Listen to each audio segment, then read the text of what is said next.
Hare Krishna. I'd like to welcome everyone to our Sunday program. And today, I'd like to speak on a verse, very famous verse. And actually, it was right here. Somebody picked it out for me. It's a famous verse because I think this verse is very important for us to understand because it deals with equality. Nowadays, there's a false sense of equality all over the world based on so many different relative considerations. But Krishna has made the absolute consideration that everything is based on the soul.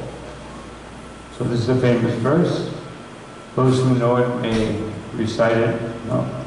Mam Parta Vipasvitya Devisyu Papa Jonaya Striyo Vaishastata Shudra Tipiyante Paramagatim Mam Parta Vipasvitya Devisyu Papa Jonaya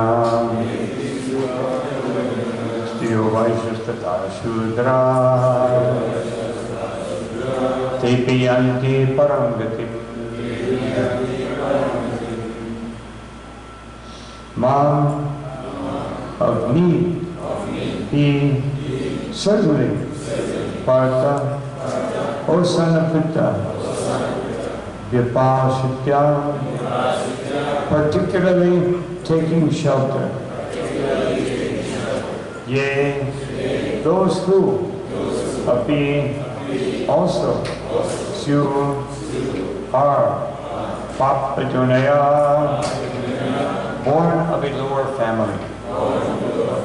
Striya, women. Vaishya, mercantile people. Tata, also Shudra, lower class men. Teyapi, even they. Janti, go, Param, to the Supreme, Gatim, destination. O son of Pitta, those who take shelter of me, though they be of lower birth, women, Vaishyas, merchants, and Shudras, workers, can attain the supreme destination. Everyone can please repeat. O son of Pitta, those who take shelter in me, though they be of lower birth, women, Vaishyas, and Shudras, can attain the supreme destination. Purports. It is clearly declared here by the Supreme Lord that in devotional service there is no distinction between lower and higher classes of people. In the material conception of life, there are such divisions. But for a person engaged in transcendental devotional service to the Lord, there are not. Everyone is eligible for the supreme destination. In the Srimad Bhagavatam 2.4.18, it is stated that even the lowest, who are called chandalas, dog eaters, can be purified by association with a pure devotee. Therefore, devotional service and the guidance of a pure devotee are so strong that there is no discrimination between lower and higher classes of men. Anyone can take to it. The most simple man taking shelter of a pure devotee can be purified by proper guidance. According to the different modes of material nature, men are classified in the mode of goodness, brahmanas, mode of passion, kshatriyas, or administrators, the mixed modes of passion and ignorance, vaishyas, or merchants, and the mode of ignorance, shudras, or workers. Those lower than them are called Chandalas, and they are born in sinful families. Generally, the association of those born in sinful families is not accepted by the higher classes. But the process of devotional service is so strong that the pure devotee of the Supreme Lord can enable people of all lower classes to attain the highest perfection of life. This is possible only when one takes shelter of Krishna. As indicated here by the word vipashitya, one has to take shelter completely of Krishna. Then one can become much greater than the great jnanis and yogis. Om Jnana Timirandasya Vinamundara Sharapaya Chakshurumritam Tasmai Shri Gurave Namaha Namo Om Vishnu Padaya Krishna Krishnaya Mukade Srimati Bhaktivedanta Swami Tunamane Namaste Saraswati Deve Gauravani Pracharine Nirvishesha Shunyavadi Paschatya Shakarine Shri Krishna Chaitanya Prabhu Nityananda Shri Advaita Radha Shivashari Gaur Bhaktavinda Hare Krishna Krishna Krishna Hare Hare Hare Rama Rama Rama Hare Hare. So Srila Prabhupada, in one lecture, he said, everyone is taking a step forward, but there are two kinds of step forwards. One is stepping toward Krishna, and one is stepping toward hellish existence. So this verse indicates stepping toward Krishna. It doesn't matter what your background is. Krishna makes no distinction on the material platform. Here Krishna is declaring, in the previous verse, he says that, the previous two verses, that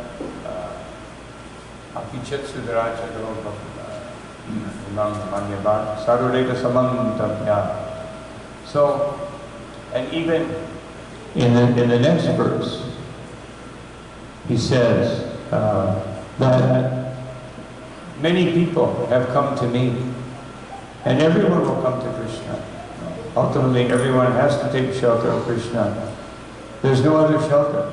As Krishna says in the 4th chapter of Bhagavad Gita, everyone follows me. Just that, how do you follow? Just like everyone follows the law of the government. But some people follow it by being good citizens, and some people follow it by being in prison. So we have that choice. We have all chosen, everyone here has chosen, to be in prison. By our own choice. Although we may not have realized what we were doing, but no one is excused. As Srila Prabhupada said, everyone comes into this world as Brahma. So therefore, you don't come into this world as, in Trinidad, or, in Somalia, or some wonderful place in the material world, or some miserable place. You come in the highest position. You have a choice. So it's not that something was imposed upon us. What I see in modern society is that, and everyone can see it, they're trying to create false equality based on the body. But the bodies are not equal. Srila Prabhupada said to one group of ladies that if you think that we are all equal, then please show me the first man who has become pregnant. Then I would accept. And they couldn't. They were stunned. They never heard anything like that before. Of course, it's natural that we all want to be treated with respect. That is Vaishnava. Unless you come to the platform of Vaishnava, there is really no respect. In Chaitanya Charitamrita Antilila, there's a long section that speaks about who is the highest and who is the lowest. So the highest is a Vaishnava, and the lowest is everyone else. There's not like a lot of distinction there.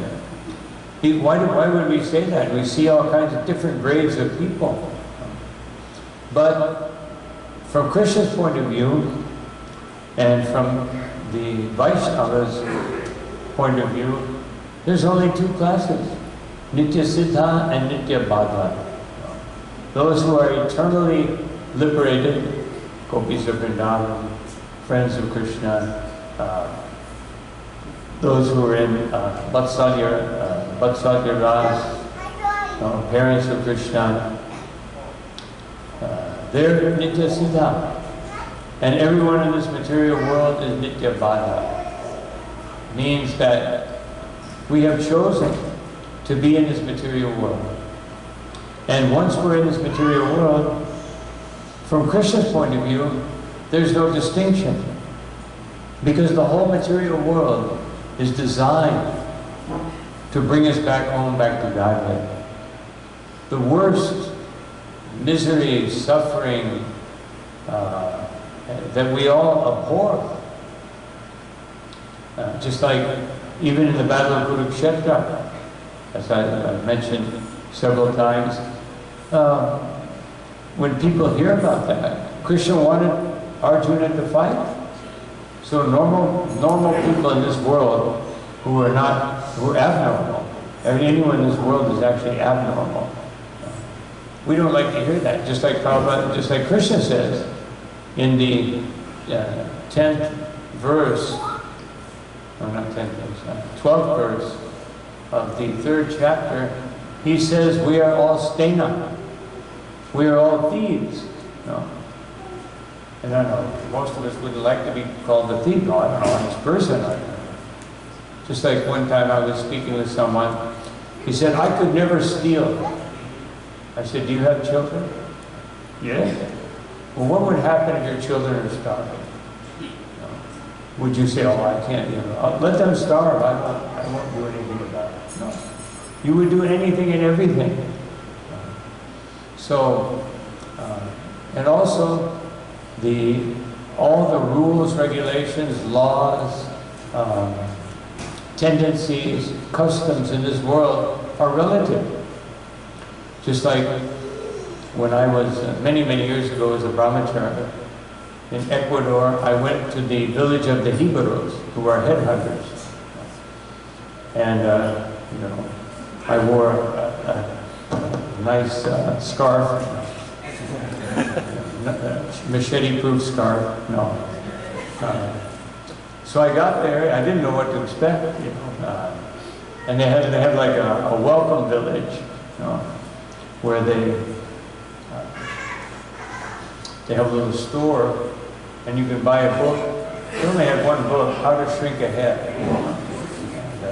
And they gave me a book. I gave them Bhagavad Gita. They gave me a head shrinking book, and you just sew up all the holes and fill it up with hot sand, and in case you ever need it. But I can recommend the publisher. So, but the point is that, so I asked them, are you also chanting? I was kind of curious. And we had a long talk, and they chanted Hare Krishna. They all sat down, chanted. And I said, so, I'm here, is my head in danger? They said, no, you're not powerful enough. No. He said, we only headhunting, it's all very, explain the whole thing about it, the science. But the point is that they're headhunters. And for them, it's perfectly okay to chop off someone's head in the right circumstances and shrink it and hang it in your house. And the more heads you have hanging in your house, under certain conditions that you can do it, you can't just go cut off anybody's head. And that means you're more powerful. Whoever has the most heads is the chief. So, and then I was speaking to Rabbi Swami, who goes frequently to Bora Bora, where they still have, most people, not most people, but a good quantity of people are cannibals. And it's perfectly okay to be a cannibal there. It's like, normal. I mean, it used to be, everybody used to be, but now other people have moved in who are not so fond of that habit. So the point is that, we may think this is horrible. Just like I've told many times the story of Napi. Napi is a drink in Burma. So when Bhaktisiddhanta Saraswati Thakur went to Burma, he established a little camp, and they were cooking puris and halava and everything, ghee, and some of the neighbors came over and complained of the smell. So one of the devotees said, "Well, what do you? This doesn't smell good to you? Well, what is good? What do you like? Oh, we like napi. And what is that? Oh, well, that means whenever you find anything, anything dead, a rat, a cockroach, whatever, just you throw it in this pot, leave it for 3 years, and then you take it and strain it through a strainer, and that liquid, then you leave that liquid for another year, and then whenever there's a special occasion, we drink it." And so this was, this is like nectar. So in this relative world, sometimes we get caught in these different conceptions of life, thinking that this is the right way. But actually the right way, there is no right way except as Krishna says here. The right way is Paramgati, that we want to go to the supreme destination. That is the only option. There are two options. You stay in the material world, changing different bodies, and just like if we criticize one type of body and we meditate on it, then we may get that body, and then you won't criticize it anymore. You think, oh, it's not so bad. Just like the other day, I was watching a lizard.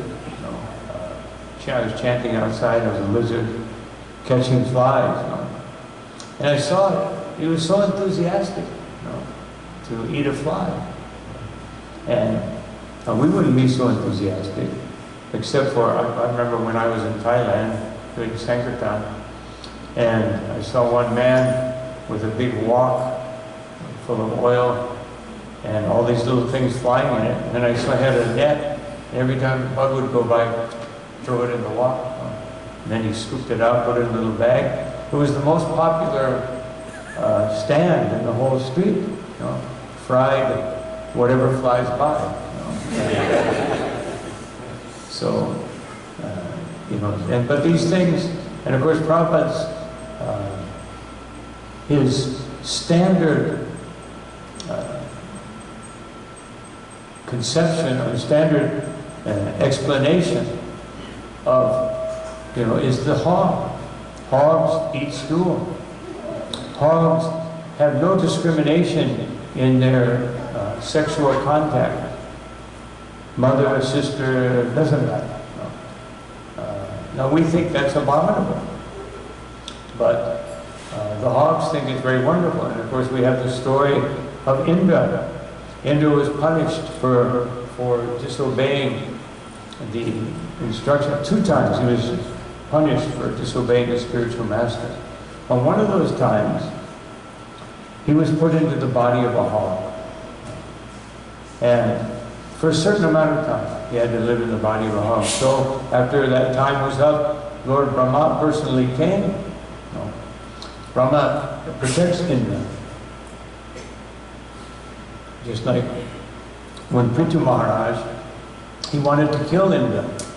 Because Indra, he was doing the Ashwamedha Yajna to purify the whole world, and so that the earth would again produce and everyone would be happy. And Indra was very concerned when he saw 98 sacrifices. He said, I can't allow this to happen. He could take my position, So Indra disguised himself as a mendicant and got into the sacrificial arena and stole the last horse. And Prithu Maharaj, he understood who, and he said, this is abominable, that someone imitates a holy person and then commits a crime.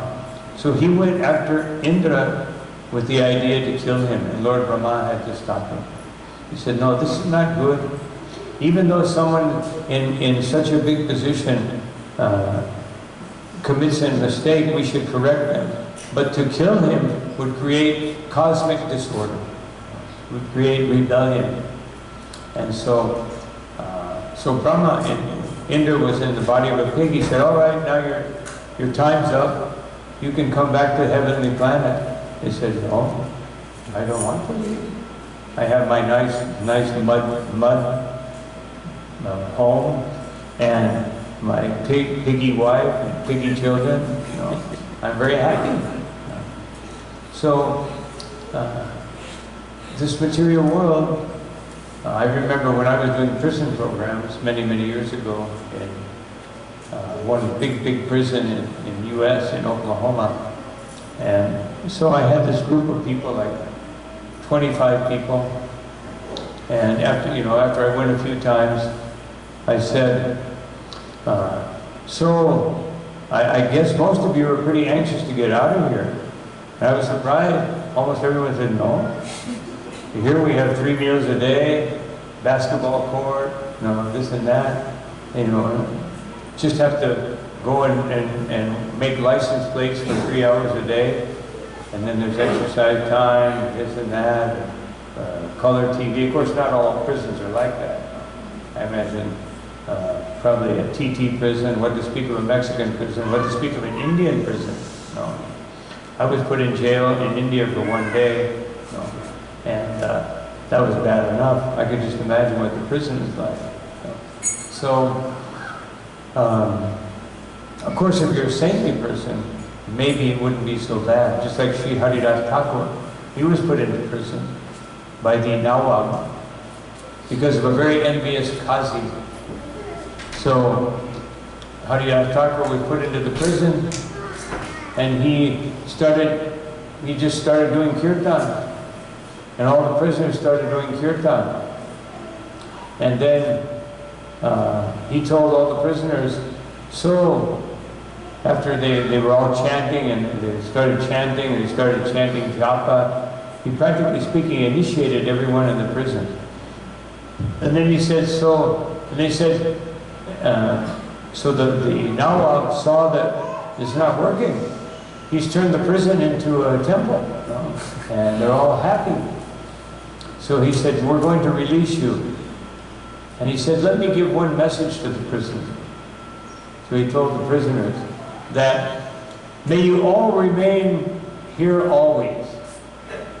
And they go, what? We want to go, we want out. And he said, no, you have not understood me. You have entered into the realm of the holy name. May you remain there always. It doesn't matter where you are. It doesn't matter what situation you're in. If you're within the realm of the holy name, then you will, nothing else will matter. So, we have to be very careful not to take up some cause in this material world. It's become very popular even among devotees, this cause, that cause. Our cause is the Sankirtan movement of Sri Chaitanya Mahaprabhu. Rupa Goswami said, Sri Chaitanya Mano Bhishtam, Mana Abhishta, Sri Chaitanya Mana Abhishta. What the desire of Sri Chaitanya Mahaprabhu, Stapitam Yena Bhutale. I wish to establish the desire of Chaitanya Mahaprabhu in this world. This is the prayer of the devotee. This is our desire, that this Sankirtan movement will overcome, will flood the material world. This is stated in Chaitanya Charitamrita Adi Lila, that Chaitanya Mahaprabhu and the Panchatattva, they opened up the floodgates of the holy name. And the holy name flooded the whole universe. Now, when that statement is not chronological, it's not fixed in time. Chaitanya Mahaprabhu liberated the whole universe, but that process is going on. Why? Just as Krishna wanted Arjuna to become victorious in the battle of Kurukshetra. He wanted the Pandavas to be victorious, and especially Arjuna. In the same way, Chaitanya Mahaprabhu wants all of us to have the opportunity to enter into the Sankirtan movement to such a degree that this becomes our obsession. Everyone is obsessed with something in this material world. Something. We are all determined in some way. Even the drunkard is determined to get more alcohol. The drug addict is determined to get more substances. So everyone, whether they're in the mode of goodness, passion, or ignorance, is very determined in some way. So this prayer of Rupa Goswami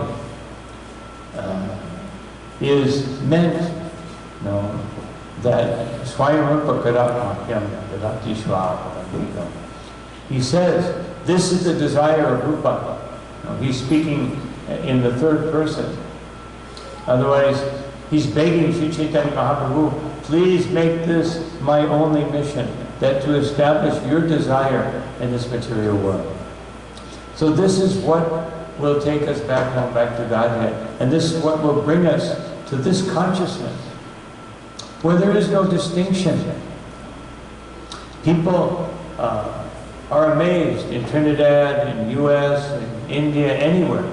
Srila Prabhupada's success when he went back to India was bringing foreigners who were chanting the holy name, who were more serious about following spiritual religious principles than the Indians themselves. That was his success. So the success here anywhere, when people see that different people, men, women, black, white, this and that, they're all together with no discrimination, simply chanting the holy name, trying to serve Krishna, trying to give Krishna consciousness to everyone else, trying to be a servant of everyone. Then this touches people's hearts. I've heard so many people, especially when I was doing Sankirtan, when we would do Harinam and I would be distributing books, people would thank me. Say, it's so nice that your movement is uniting people. But now the idea is to unite people on the platform of false equality. That everyone's equal. No, everyone is equal, but on the spiritual platform, on the platform of the soul. This is the whole point of second chapter, just like Krishna tells Arjuna. He says, what does it matter if you get killed, if you kill Bhishma and Drona, you'll be doing them a favor. They're old men. Old man's body is no fun. I can attest to that. Old body, man, woman, any is no fun. And the older it gets, the less fun it is. But when we're young, we forget about these things. Just like when I was young, myself and my friend, we would make fun of old people. And now that I'm in that situation, probably somebody's making fun of me. But we think, just like Yamaraj asked Yudhishthira, what is the most amazing thing in this world? And Yudhishthira said, the most amazing thing, it's like one of the 7 miracles, what are they called? 7 wonders of the world. But this is the greatest wonder of the world. He said that my great-grandfather has died, that my grandfather has died, that my father is very old and he will die, but I will not die. We think like that. So, just like a young person thinks, I won't get old.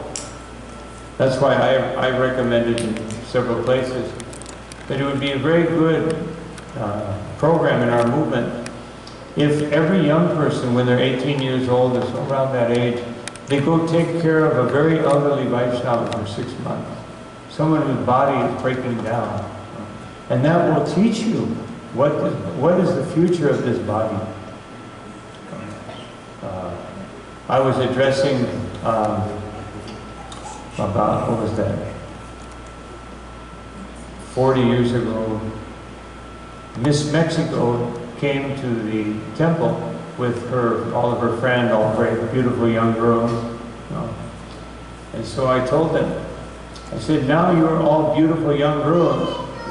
What will you look like in 50 years? Oh, no, we don't want to think about that.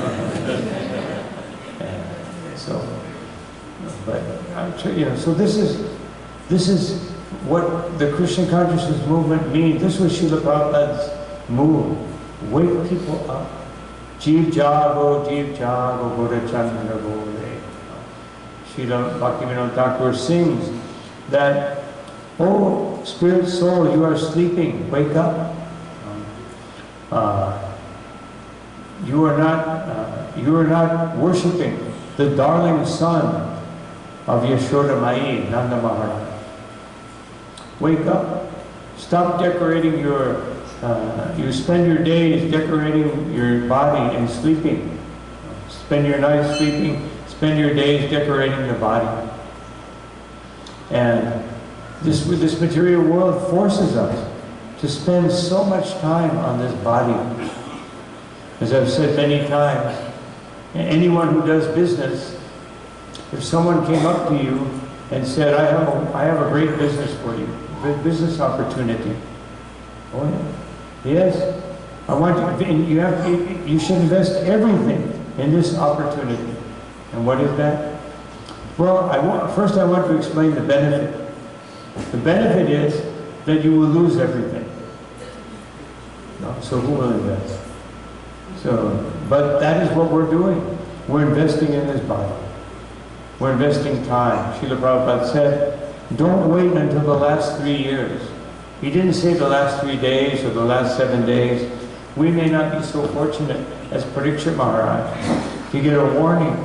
Like a little light comes on or something, a buzzer, 7 days left, get ready. Sometimes we get that warning. But even that warning, even if you get the warning, just like there was one devotee in Mayapur, so they brought this devotee to see Srila Prabhupada, and they told Prabhupada he's terminally ill. He has like 2 months to live. So Prabhupada called him in, and Prabhupada gave him Babaji. So you have 2 months to live. You should go to you stay here in Mayapur, you go to the Ganga every day, and you chant all day long. That is your service. So he did that. And after like a month and like 5 weeks, he got cured. And he went away. So we shouldn't, even if you get the blessing of knowing, we still don't know for sure what will happen. But one thing we do know, that I will leave this body at some point in time. And therefore let me be prepared. And while we're living in society, we have so many differences, so many different ways of seeing things, even just the devotees in this temple, just those devotees, just us. We have so many different opinions, so many different ways of seeing things. What to speak of, Chagwanas, what to speak of Trinidad, what to speak of the material world, what to speak of the material universe, what to speak of unlimited universes. How many different opinions are there? How many different bodies are there? How many different points of view are there? But, as I said a while back, Krishna says there's only 2 points of view. There's only 2 possibilities. Yogamaya and Mahamaya. These are the only 2 possibilities, because we're so infinitesimal. We're so small. That we have to take shelter of someone, of something. And therefore Krishna says here that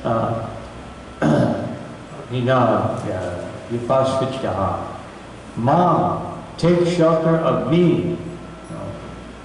You have to take shelter of me. Because, and if you don't take shelter of me, you will take shelter of Maya, because you have to take shelter of someone. You have to do that. There's no, we are not strong enough. Just like our conditioned nature forces us to take shelter. It forces us to take shelter of someone, of something, of some cause. And the worst thing we can do is take shelter of our mind, which most of us do very aptly. But that's the worst possible thing you can do. And it's the most common thing that everyone does. Whatever I'm thinking, whatever appears in my mind, then that's valid. Whatever my senses dictate to me, that is valid. Just like Guru Swami says, that Kamadina Katina Katita Palita Durni Desha, that I have become a slave to my senses, that Tesham Jatamai, Nakaruna, Natrapa, Nopashanti. But the problem with my senses is that Nakaruna, they have no mercy. Natrapa, they have no discrimination. And Nopashanti, they never leave me alone. They're always demanding something. Just like people go to the shopping mall or wherever they go. They want to buy something, they want to take something, they want to get something. We're very much addicted, but we think we're free. This is Maya's potency, and we should understand that. Maya's potency is to keep us completely under her control through the three modes of nature, and at the same time make us think that we are free. I'm doing what I want. And this illusion is what creates this sense of false discrimination. People, they want to be equal. This is the soul calling out. But when that call is filtered through the mind and the senses and the material intellect, we try to do it in the very limited possibilities that are within our grasp. So here Krishna is saying, take the positive step. Don't see people as man, woman, this or that, Chinese, Trini, this. No, don't see people this way. See them as spirit soul. As Krishna says, that we must learn how to have proper consciousness. And proper consciousness is that we see everyone. Hasti Brahmani, Brahmani, what's that verse? I can't think of it right now.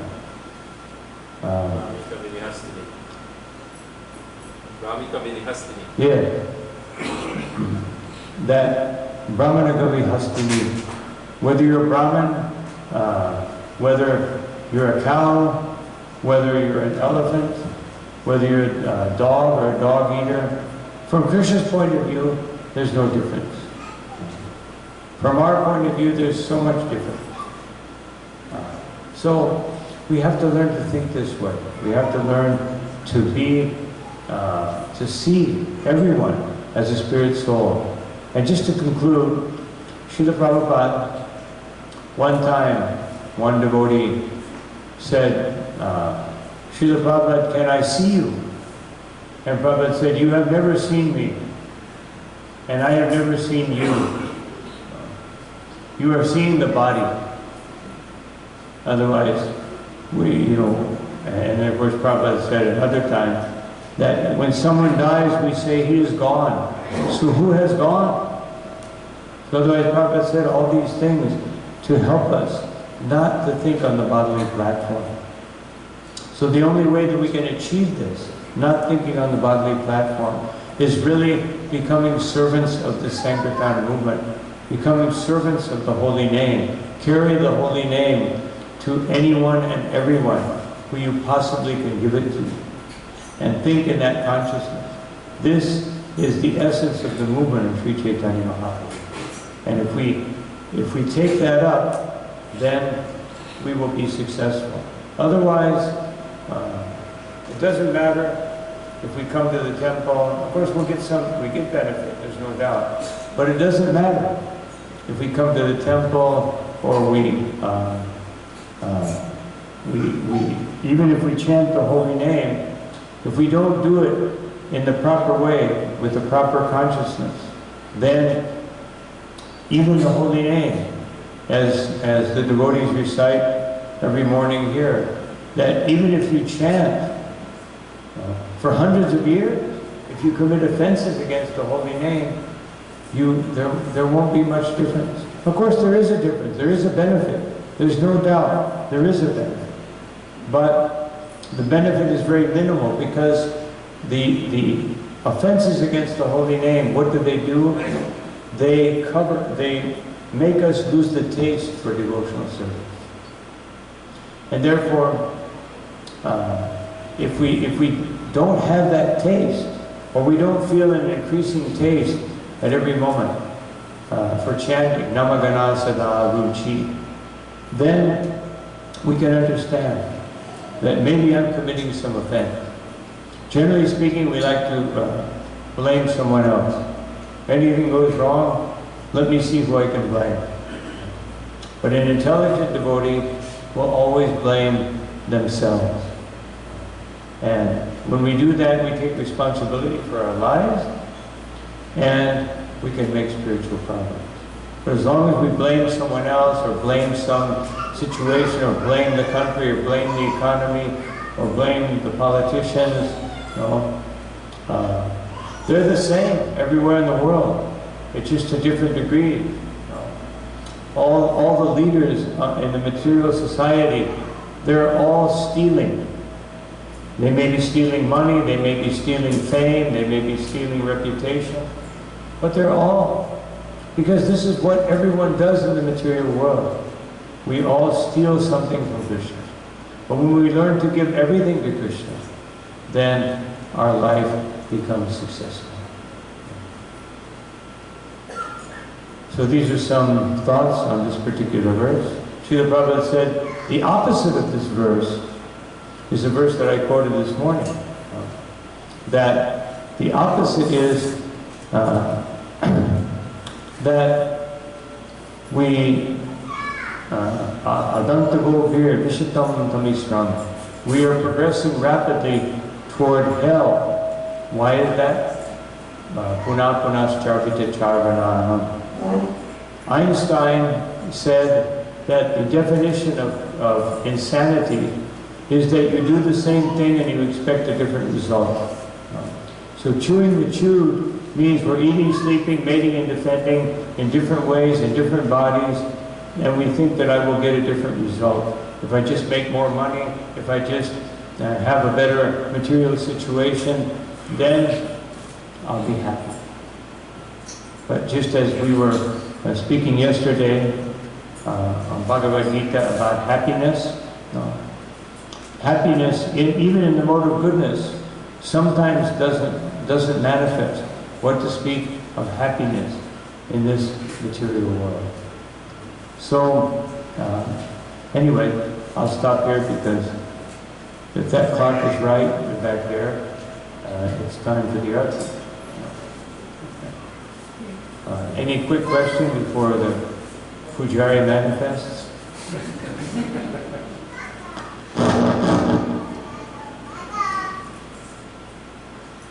Oh, okay.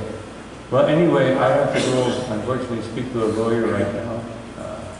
But I'll be back at around 7. So if anybody has a question, you can ask me at that time. Thank you all very much. All glory to Srila Prabhupada, Sri Guru, Sri Gauranga, Ananta Koti Vaishnava, Vindhi Jai, Jai Gaur Purnam.